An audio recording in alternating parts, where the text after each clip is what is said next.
Properties, and we're here tonight to go over what happened in the Arlington market, the Arlington real estate market last year.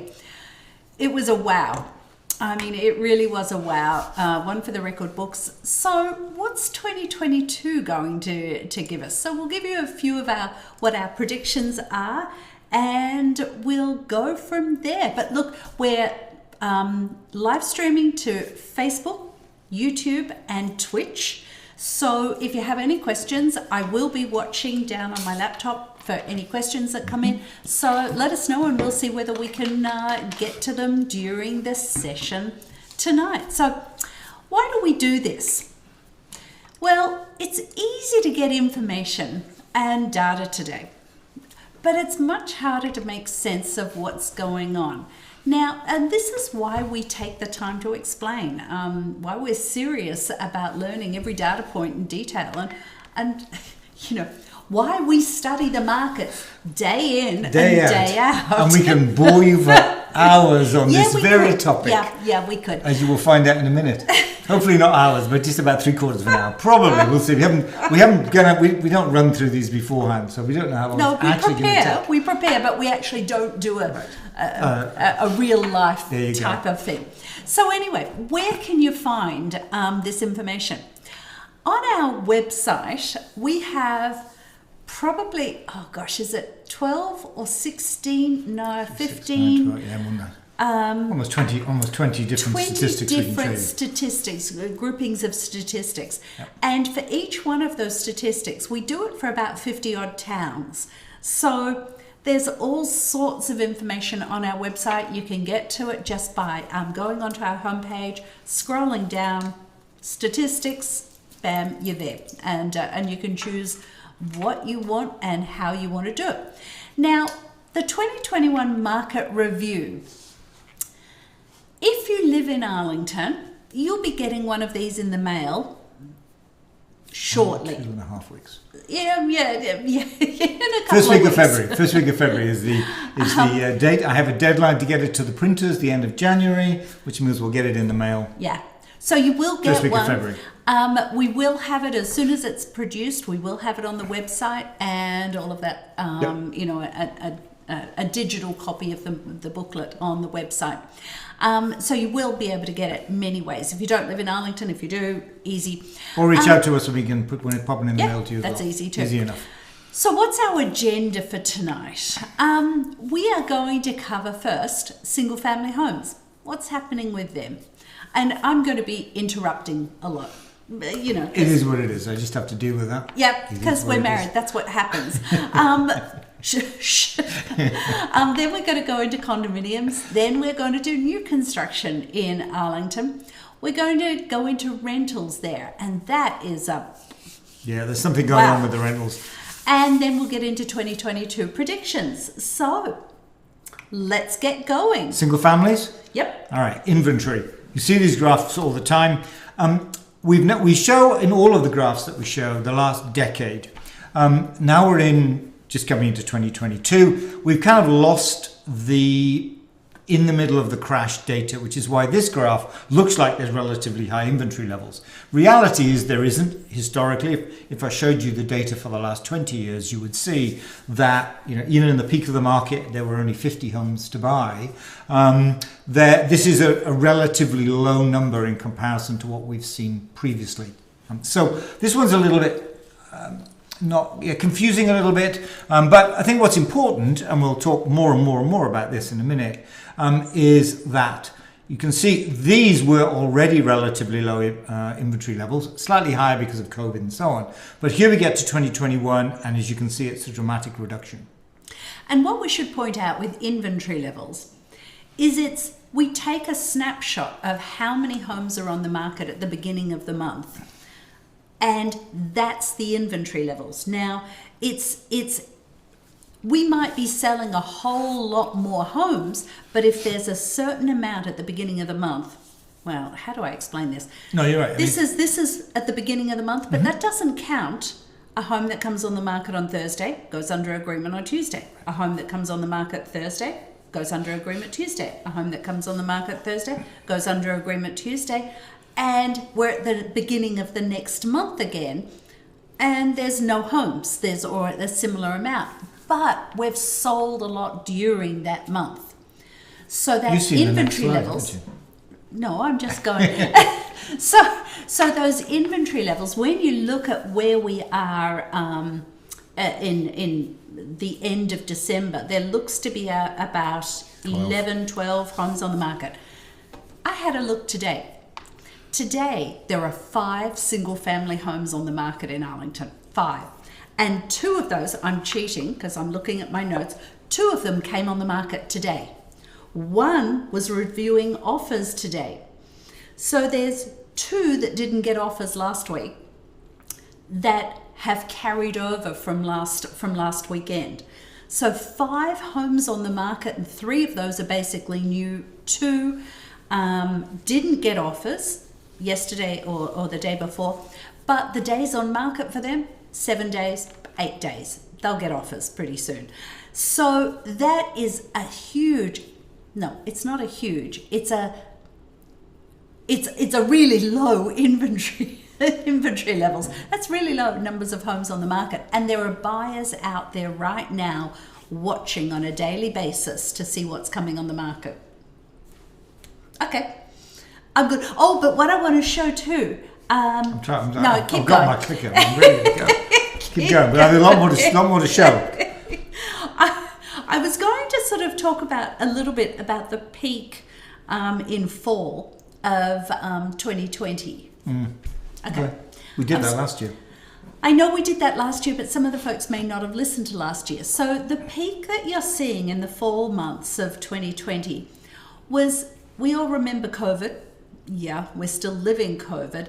But in that first year, there was a whole lot of fear of people living in a group environment, if you like, in a urban environment, in a group environment, close proximity environment.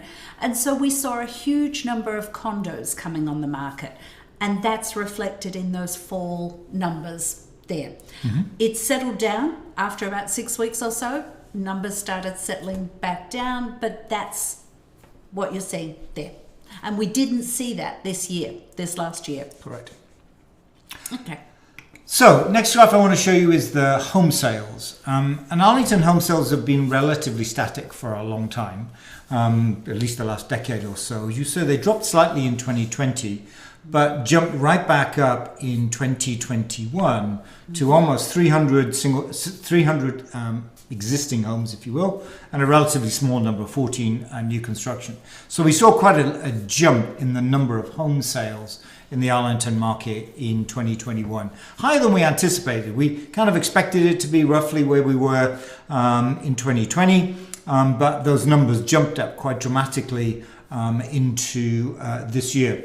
I'll get on to average prices in a minute, but one reason for that, of course, is that a relatively large number in the ground plan of things, 50 if you like, homes came on the market that potentially wouldn't have, but the high prices that we've seen in Arlington has kind of pushed sellers to bring their homes on the market, profit taking for one of a kind of brutal way of putting it, but they saw the house prices were high and so they came on the market perhaps earlier than they would have, and so we saw that kind of bolus of new homes coming on the market in 2021. Well, look, I hope this isn't TMI, but that encompasses us. I mean, Marcus and I are married. We had a rental home in Arlington and we decided to capitalize on the market as well. We had a tenant that wanted to stay another 18 months after the lease finished. And we said, no, thanks very much. We're going to sell. And we did exactly what a large number of sellers have been doing. Right. Yeah. But we shall see with the rental market, that's kind of interesting. But anyway, We digress. So, more homes came on the market. But what's interesting is if you look at the days on the market for the homes that did sell, it went down from, it's usually in the kind of low 20s. Here we are down to 15 days. So on average, a home spent 15 days on the market in 2021, which is a very low number. I'm not sure we can get in because of the technicalities of what days on the market versus days to offer and so on are. That's probably the lowest number we're going to see. But you can see very low days on the market, so a very strong market.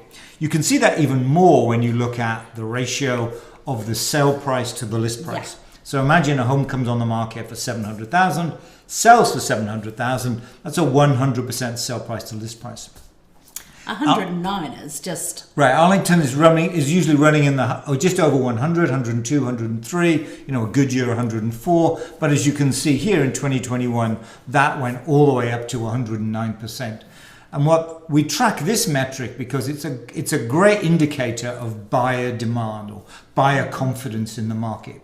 So even though we saw more listings come on the market in Arlington because sellers were capitalizing on the high prices, we also saw a very large number of buyers in the market to the extent that they pushed that sell price to list price ratio up to 109%. Which is, there are one or two towns that get close to that, but that's one of the highest ratios of all the towns in the area, for example.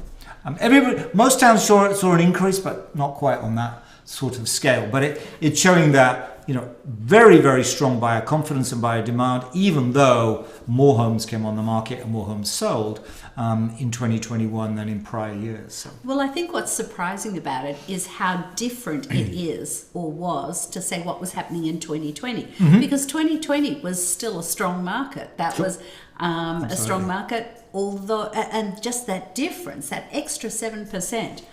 Difference between 2020 and 2021 when really nothing intrinsically different happened apart from confidence in the market, the fact that people were migrating, we called it a mass migration across the country because these sorts of characteristics are being felt all throughout the country. But Arlington in particular in this area is the go-to place to go. Right. That average of 109, if we break it down, this is the month, the orange line there you see. Ignore the blue, that's the number of homes that were sold. The orange line there, if I can kind of highlight 100% is there. As you can see, in the peak of the market, it was over 110%. So on average, it was 109. But during that kind of homes closing in June, so realistically they went under agreement, kind of April-May timeframe, we were seeing the average to be well over 110%, which is a very, very high number. Mm-hmm. So strong buyer demand, put 109% sell price list price ratio, no surprise. Average prices have risen. No surprise there. Here's the average sale price for single family in Arlington. We've now got over $1 million. We were at $950 last year. This year we're at $1,069,000. So it went up just over $100,000 in fact.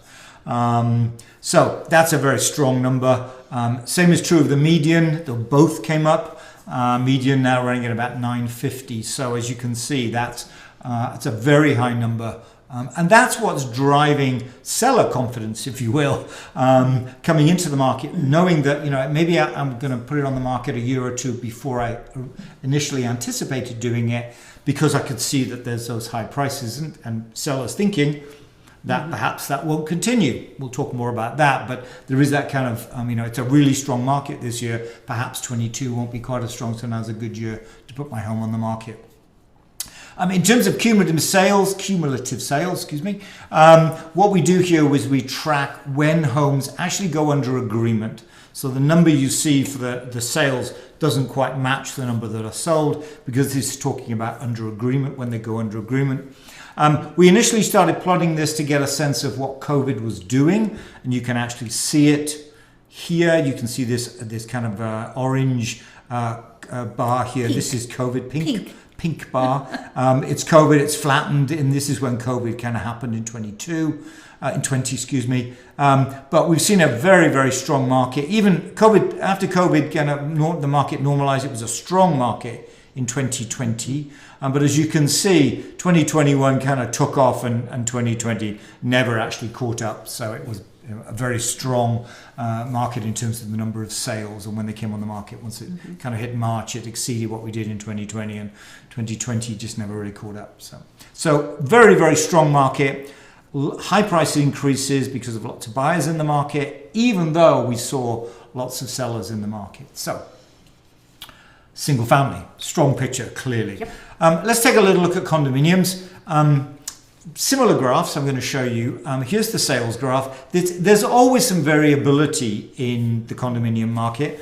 There always is. It's just kind of natural. If you plot it out for the last 10, 20 years, there's always kind of a natural ups and down. 1 years are up, 1 years are down. But as you can see, a very strong market in 2021 with 286 existing condominiums selling. Basically no new construction, as you can imagine. But that was a very strong number. Highest we've seen actually for a long time. So similar effect that we see in single family. People in condominiums thinking now's a good time to sell. Let's capitalize on the market. And that's why we saw more condominiums come on the market. And let's tell you first before we go over. Oh, okay. Double checked again what was on the market today. Right. There's 8 condos on the market in Arlington. 3 were new today. 5 have an average days on market of 116 days. That'll be something to do with price, will it? Yeah, it will. Yeah, it. We've got more to talk about price in a minute. Yeah, So. Yes. So still not much inventory. So that's Right. Yep. that partly explains what we're seeing with the sale price to list price ratio, which is on the next slide. Interesting though is that it's not the highest we've seen. We have seen higher in 2017 and 2018. I wonder, part of this is, are people now starting to reevaluate what they're looking for in the home that they live in? Whereas previously you might have first-time home buyers, things like this that are working in the city or working, close in. They really, they can't afford a single family home, they'll buy a condo. And the condo market was strong. Maybe now what we're seeing is people starting to reevaluate that, because let's face it, we're going to have a hybrid work model for a while. I mean, this is what most of the companies are talking about. There's very few that are back full-time at work, physically at work. So maybe rather than people choosing to buy a condo close in, maybe they're choosing to buy a single family further out, which might explain that there's not as much demand for the condos as there were in 2017, 2018. I don't know. I just thought No, I think that's true. Yeah. Tomorrow evening we're going to look at the Lexington market, and we look at single family and condominiums. There are a lot less condominiums in Lexington than there are in Arlington in terms of the ratio of single family condominiums. But we saw a very strong sale price list price ratio in single family, but a much lower sale price list price ratio in condominiums. So exactly the same effect. And I think some of that is, what am I looking for? Well, I need an office, because I'm going to be working from home 3 days a week. Can I find 2 bedrooms and an office in a condominium? That's a little bit more difficult, and so they're not as popular. Clearly they're lower price. If I kind of jump to the price of it, the lower price helps. It makes it they are more affordable, clearly. 700,000 is the average sale price, 1,069,000 single family. So they are cheaper, and that makes it more affordable, but I think that is that. Yeah, when we're talking about a $700,000 average sale price, if someone bought in Groton, they'd get a pretty nice house in Groton. True. Or that's further true. out, further out, Westboro, things like that. So I think people are starting to choose. I want a backyard. I think we're starting to see that. Whether it will come back, I think it will, but that one's a crystal ball as to when that's going to happen. Yeah. Having said, we should point out that even though condominiums are not as strong as single family, they're still pretty strong. Here's the cumulative numbers here. A lot more so. 103%. Yeah. I know. 2021 condominium sales under agreements, cumulative graph here again, exceeded what we had in 2020. So even though it's not as strong as single family because of what people are requiring in terms of the house they live in, it's still a very strong market. No question about that. No question about Absolutely. that. And part of this is more just trying to explain the difference between single families and condos in the same town, because we're assuming that if you're watching this, you might be sort of thinking, well, why are single families 109% sale price to list price ratio and condos 103% sale price to list price ratio? That's a valid question. So, yeah. Have a little look at new construction. It won't take us long. The challenge with new construction, go through the sales numbers anyway. First of all, new construction's declining, essentially, and it has been since 2018. And the challenge for new construction in Arlington is the strength of the single-family home market at the end of the day. With an average sale price of $1 million, even tear-downs, buying a home to tear it down, the price of a new construction home, because of the size of the lot and therefore the size of the home that can be built, just doesn't justify that $900,000 price tag for a tear down. Yeah. So the builders essentially are priced out of the market because of the strength of the market. Yeah. Even though, the distribution, this is the sales distribution 18, 19, 20 and 21, you can see that it's moved into that 1.5 to 2 to 2.5, even 1 over 2.5 million. Even though the price has shifted, there are so few opportunities in that, over 2.5, probably overlooking Spy Pond. And it had to be a big lot for a builder to be able to buy it. Or a unique location for it. And so it is because of the sheer strength of the market, of the single family home market in Arlington, the builders are just, in general, just not able to compete with those massive buyers that there are in the market. And so that's why we see those declining new construction sales in the town. And it will continue because single family gets more and more expensive, and new construction just hasn't caught up with it. And what I liked seeing, and I didn't mention it before when it was happening, the home sales per year, where it had them split out between existing homes, new construction, and direct off-market sales, I think there was only maybe one. Very few. Yeah, there was one in the last year. Why I'm pleased about that is that, look, with the strength of the single family market, why would you sell off market to someone and not expose it to the wider market? Because, as a seller, you're shooting yourself in the foot, because there's going to be demand there. Sure. If you price realistically, there's going to be demand. You're going to have multiple offers, and you're going to sell it possibly over market value. Whereas when probably, actually, not possibly. Yeah, probably. Yeah.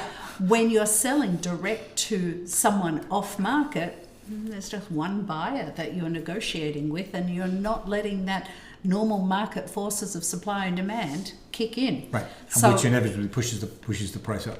Yep. So I was really, really pleased to see that there was only one off market last year. Yeah. It always tears me up when there's lots of those, because you just sort of think the sellers could have gotten so much more money. Indeed, they could have. It's not hard. And but anyway, keep going. So that's new construction, so it didn't take us very long. The rentals are really quite interesting. Let me show you the rental graph, because I'm not entirely sure I follow what's going on here.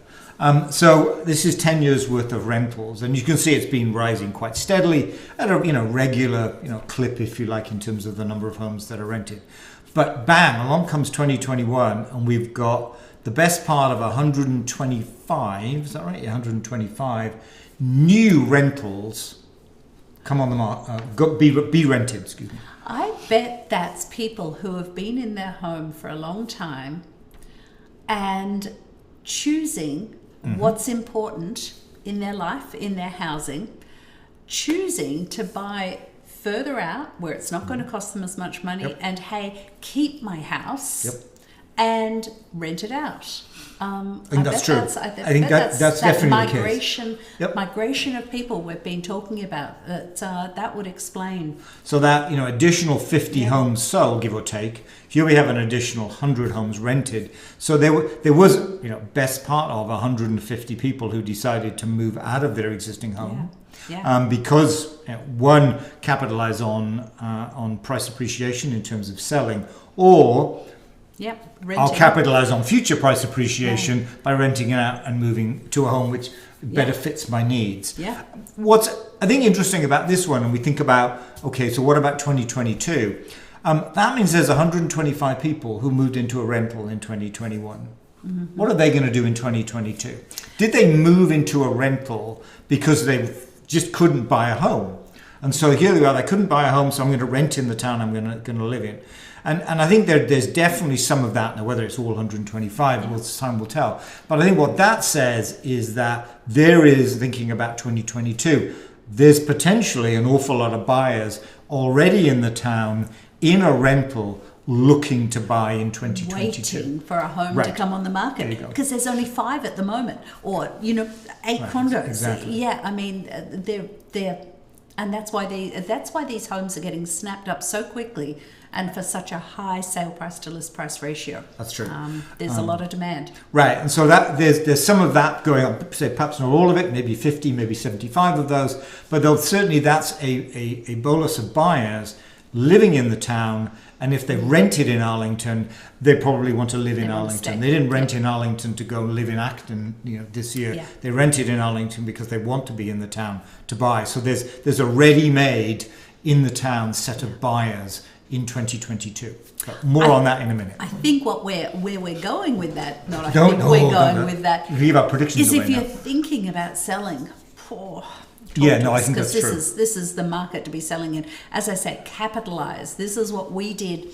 This is what we did personally. And if we were to give, if we took our own advice and we divested ourselves of a few rentals because the market is so strong at the moment. Anyway, keep going. So rents have been relatively flat in Arlington for almost literally a decade. Or more. We saw a little bit of a jump this year.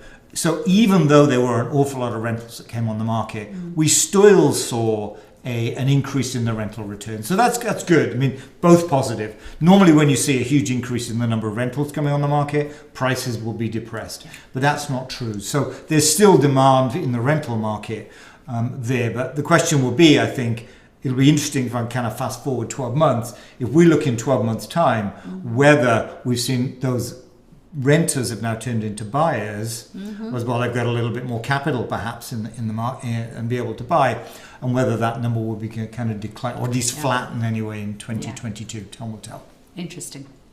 Yeah. So, but there are buyers out there, that's for sure. Let's give a kind of quick wrap up, if you like, in terms of what we see is going on. What we've overlaid here is the sales price distribution. So how many homes in each price bracket, if you will. 2020 versus 2021. Now the kind of orangey color is the teardowns that Danny was talking about a minute ago. Green is new construction, and the blue are existing homes. And I've kind of laid them, the scales are the same, so you can see kind of how it laid out. And essentially what we saw is an increase in the number of homes coming on in the 1 to 1.5 million. That's where the largest increase is, from 66 to 93 or so. And that's what's, of course, pulled up the average sale price. That kind of, as more homes over $1 million. But it's also the 1.5 to 2 million. You've gone from 14 to 9, 8. Yep. Yeah. So, the lower price points remained relatively the same, but the big difference there... 14 to 37. Yeah, you're going Sorry, the I went to the wrong to the wrong category. Right. You didn't correct me. I was going you to. Always do. No, right, I don't. I didn't. It's work. I was going to do it, right? I was going to do it. So 66 went to 92, 93. 14 went to 36. 37.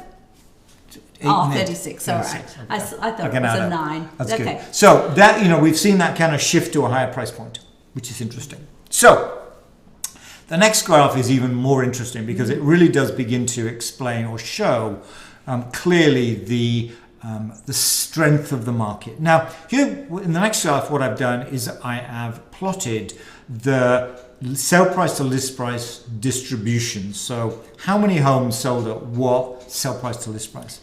And here it is. Now, normally, if I was to show you the 2020 data, it's about 65-35. 65% sell for at or over the asking price. 35 sell for less than the asking price. And that's been that's been pretty static over the last 4 or 5 years now. This year, we've seen a big jump to 80-20. So 80% of homes that came on the market sold for at or over the asking price. 20% sold for less than the asking price. Now, you mentioned before about that home had been on the market for 116 days. I'm going to guess when it sells, it's going to sell clearly over in that below the bracket here asking below. price. Yep. It's all about pricing. So Yep. this is an indication of good or bad pricing. Primarily, those homes which end up in the 20% bracket, poorly Either priced. didn't present themselves well and weren't in good shape, made it the agent or the sellers made it difficult for buyers to get in and see the home, didn't have the right strategies in selling the home, and price is one. Yeah. Because if you think about that 109%, you should have got asking price. If you'd done it right, even if you made a mistake or two, you should have got asking price. Yeah. So there's something seriously wrong with those 20% I mean, that sell for less than asking. You've got one there that sold for what, 82% of asking price. I don't know what happened there. And you've got someone that sold for 152% of There you asking go. price. I bet there's some pretty happy sellers with There that are, one. yes, there are. So, Well, so- actually, there's some pretty happy sellers with selling With the over 80%, the right, 100% period. Yeah. in weaker towns, if you will, prior to this year, 50-50 was what you would ordinarily see. About 50% sold for over or at, and 50% would sell for less than the asking. So that was the norm, if you like, the control, if you will. So this is clearly 80-20 is a very high ratio. So that shows the strength of the market there. And when you look at this, I have to say the psychology of selling is when you sell for over the asking price, compare the two. When you sell for at or over the asking price, oh wow, there's people out there that love my home. There's people out there that want to compete for my home. And you feel really good and warm and fuzzy and everything's roses. When you sell for below the asking price and your home's on the market for a month or 2 months or 3 months in this market where all of the analysts are talking about how it's such a strong seller's market and your home's just sitting there, nobody wants it, you leave the home thinking, gee, what did I do wrong, or how? It doesn't leave you with good and warm feelings inside. So it's so much better, when you can sell at or over the asking price, just from your personal, emotional health, well-being. You feel good, and that's our job as agents, is to make it stress-free and have you feel good, and it's a win-win for the buyers and the sellers. Because don't forget, those buyers that have paid over the asking price, they had to compete for your home, and you chose their offer. Yes, we got a house. We got the house that we're fallen in love with. So they're feeling really good. The seller's feeling really good. It's a win-win for both sides. So it's a nice way of moving on to the next phase of your life. Sorry, I got philosophical there. You did. This is a market review. Oh, okay. Let's get back to some stats, shall we? Okay, back to some stats. Okay, I slapped myself around. I'm back. All right, so what's happening in the market? Having shown you all the data, a little bit of analysis of what changed 2020 to 2021, so what's happening? We've shown this slide before, actually. It's really about changing housing demands. Lots of reasons why the home that a homeowner was in 2018, 2019 just doesn't fit the bill in 2020, and specifically, as we see longer term that, as you were saying, that it's going to be a hybrid model, not just for first half of 2022. Looks like it's much longer. People are making decisions that, this is for real. I'm going to be in the office 2 days a week. I need to change the home I'm in. So lots of changing housing demands. That's one thing which is driving the market. Well, our son moved from LA. He still works for the same company, but he's working remotely. Right. He's not going back to a hybrid model, right? Because that's an awfully long commute. Right, but the vast majority of people are. I mean, they are moving to that hybrid model. So I know. That's kind of hitting the market, and that's what's driving much of the activity we're seeing. But it's not just that. Again, I've shown these graphs before. This is about Who are today's buyers? Sorry, demographics was the word I was looking for. So there are two groups in this demographics. This is the demographics for the US based on our census, and as you can see, there are males and females, but how many people are in each age bracket. And there are two brackets which are important. The higher bracket there is the baby boomers, those children who were born just after World War II, now getting to retirement, therefore they're thinking about downsizing. And we saw perhaps a bolus of those coming on the market as well as the rental market in 2021. Perhaps earlier than they'd anticipated, but that's what's driving much of the market in terms of selling in the town. They, of course, become buyers in another town, but that's kind of another story for another town. Then the lower yellow bar is the millennials, the first-time home buyers. They are just jumping out of a rental into their first home. Now, in 2021, some clearly remain in the rentals. We saw a strong rental market, but an awful lot moved into their first home. And so these two groups are driving the market too. And were it not for COVID, we would still be talking about this demographic shift in terms of what it means for the housing market, because this would be the predominant effect that was happening. And if you think about Arlington specifically, in terms of a destination, it's a great destination for downsizers from Winchester, Lexington, Belmont, those higher priced towns moving to smaller homes, more affordable homes in Arlington. Same applies, of course, to the millennials. Perhaps they want to stay close to Boston, if not for work, for leisure. Arlington's a very vibrant town. It's affordable in comparison to the towns around it, and so it's a great first-time homebuyer destination. And so that's what's been driving the very strong market in Arlington for the last 5 or more years, is this demographic shift. Now, of course, layer on top of that changing housing demands, you can see that that's what's pushing the housing market much further than we anticipated before COVID kicked in. A quick look at interest rates. They are hedging up. They're about 3%, the average for 2020. They look like at the end, we'll see quite where they go, but the predictions are usually rather poor. These are not our predictions. They're financial analyst predictions, and our experience is that they're not that accurate. Time will tell. They're clearly going up, there's no question, because of inflation and a whole raft of other issues, of course. But it may well be that that's pushing up to that 3.7, maybe even 4%, and that may begin to have an effect on buyers' ability to pay the prices that we've seen previously. But it's still a very low number. I've shown that, since 2009 there, you can see it's still one of the lowest numbers we've seen, in the last more than 15 years or so there. So it's not that big a deal, but it's worth kind of pointing it out. So, okay, great. That was fantastic, Marcus. Now what about 2022? Well, you want to go first or shall I go first? Because we were. You got notes? No, you haven't. Have you got notes? No, I haven't. I know what I'm going to say, but I haven't got notes. So, and I mean, obviously we talk about this quite a bit because, always meeting with sellers, meeting with buyers, talking about what's going to happen with 2022. I believe, crystal ball time, if only we had a crystal ball to be able to sort of identify this. I believe this year, at least the first 6 months of this year, is going to be very similar to what we had in 2021.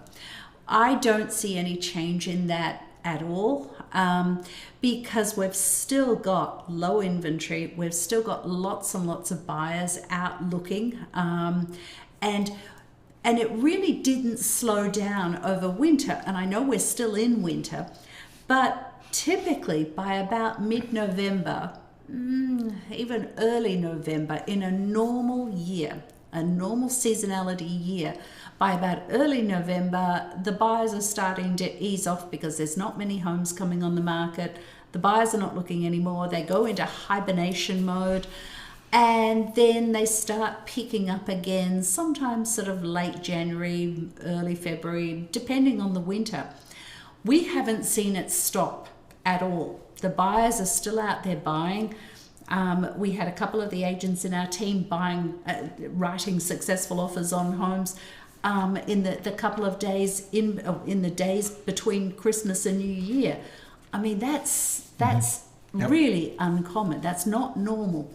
So the buyers are they're not taking that winter period of time off. So our spring season is already starting. We're bringing homes on the market next week, and continuing on from there. Obviously, it depends on the snow. It depends on the snow. You don't want to come on when if there's a snowstorm. When we got the snowstorms after January 2015, yeah, that was horrible. Hopefully, we don't get that. But it's really a thing that I don't see the buyer demand easing. That's going to continue. I don't see too many homes coming on the market, so still low inventory, because my thought with that is, because 2021 was such a strong year, and everyone started thinking COVID was easing near the end of 2021, foolish that we were, and it really felt like maybe 2022 was going to become more a normal year, and the demand and the supply would start sort of settling off again. I just don't believe that's going to happen. It's going to continue on, but who knows what's going to happen after summer. Normally our fall market is relatively quiet. In 2021, the fall market was even busier than the spring market. So don't know past the middle of the year what's going to happen. I don't have a good feeling about that. What about you? What do you think? So I think the first thing I would say is I wouldn't read anything that talks about national statistics on real estate. No. If you think about what we just described here in the Arlington market with a large number of rentals. Oh, excuse me. We get back one. I cheated then. There we go. So now they know what the next slide was. It's okay. It's not very exciting. So I would not take any notice whatsoever. I mean, they say real estate is local, and I think what we've just shown is that is absolutely the case. And so 100%. Reading anything into national statistics about new construction's going to be a lot more new construction and all of the comments, honestly, I rarely read it, because what's happening where we are right now, what's happening in Arlington, that's much more important. So first thing I would say for 2022, I wouldn't bother reading whatever Wall Street Journal or whatever it is, Fortune, whatever they talk about, the national real estate market. I would not pay too much attention to that. In terms of sellers, we clearly saw a large number of sellers either selling their home or bringing their home on the rental market in 2021. The question I have is that all of them? Or did half of them bring it on in 2021 and the rest of them think, you know what, it was a great year, 2022 is the year I'm going to bring it on? I suspect not. I suspect that was a bit of a bolus that came on in 2021, and we will return to more normal numbers in terms of the number of sellers into 2022. Now, maybe it's slightly larger than we saw in 2020, but I don't think we'll see the same number that we did in 21, because so many put their homes on the rental market and or sold. Which means that price appreciation will continue to go up, because you've got lots and lots of buyers. I think that's true. I think the rental market, there's lots of rentals out there, but they all rented. That shows that there's a large number of people who want to be in the town and are currently in the town. They will look to buy. So there's this bolus of buyers who want to buy. Now, clearly they could stay in their rental for another 12 months, but they want to jump on the housing ladder because price appreciation is on the way up. So I think we're not going to see a large increase in the number of sellers unless those rentals come back on the sell market, and why would they? But relatively small increase in the number of sellers, but a large number of buyers. So whatever does come on the market is going to sell quickly. So I do think you're right. We will see price appreciation. Strong price appreciation, maybe not quite as strong as this year, but certainly strong price appreciation in 2022. Now, we might see more of those rentals come on the market in 2023. No, 2023, because of the fact that your capital gains tax exemption, you've got to live in your home for 2 years out of the prior 5. So really, a seller, if they've been in their home for a long time, they can really only rent it for 2 years. Right, before they get hit with some capital gains. Then they're going to start getting hit with capital gains tax. So maybe we'll see 23. another year of those excess homes, and then they'll start coming on the market, but probably not this year. I suspect not. I mean, it seems unlikely. If you were looking to sell your home, you would have sold it. if you're looking to rent it medium term anyway, maybe not long term, but medium term, that's exactly what you did. Yeah. So it doesn't make sense that 12 months later they go, oh, you know what, let's sell it anyway. Yeah. I think that decision would have been made in 2021. They may prove me wrong, of course. Well, but we'll see. We will. So that's kind of where we see, I mean, but clearly, however you look at it, a very strong market in 2022 with everything that we've seen. Because if for no other reason, the fundamentals of Arlington are still vibrant town, great school system, close to Boston for leisure and or work, and it's relatively affordable, we'll put it that way, in comparison to the towns that are around it. So it kind of begins to tick all the boxes. And a new high school. It's just about... There we go. That's part of that great school system. So, the fundamentals are good. So there is no reason why we would see, a shift the other way, be it 22, 23, whatever. So the fundamentals in Arlington are very good. So Now, before we end here, we've just got just want to sort of say, in the next day or two we'll have this presentation in a blog post on our website. So if you wanted to revisit it and wanted to sort of see it again, it will be on the website. You just go on to our homepage, hit menu up the top right hand, and then blogs is the top right hand block of things. And you'll find hopefully we'll get it up this tomorrow. Presentation there. But so why do we do this? Well, we think that our clients deserve to be the smartest people at the closing table, and really we all benefit by becoming smarter about home buying and selling, which is why I was so pleased to see not too many people did direct off-market sales, because there you go. That was good. Anyway, sorry about my philosophical bent at one point, but that's okay. We got it back on the stats. But we got it back. We got it back. Okay. Right. So I hope you all have a wonderful day, wonderful rest of the night. We're going to go and have some dinner. And look out for the market review in mailboxes in first week of February. Yeah. Hopefully, I'm hoping to get it there the first week of February. It's kind of, we're building it as we speak. Now we've got all the data. So hopefully the first week of February will be in your mailboxes. Yeah. But you've got this before you even... There you go. Yep. So anyway, thank you so much for joining us, and we'll see you later. Bye. Bye.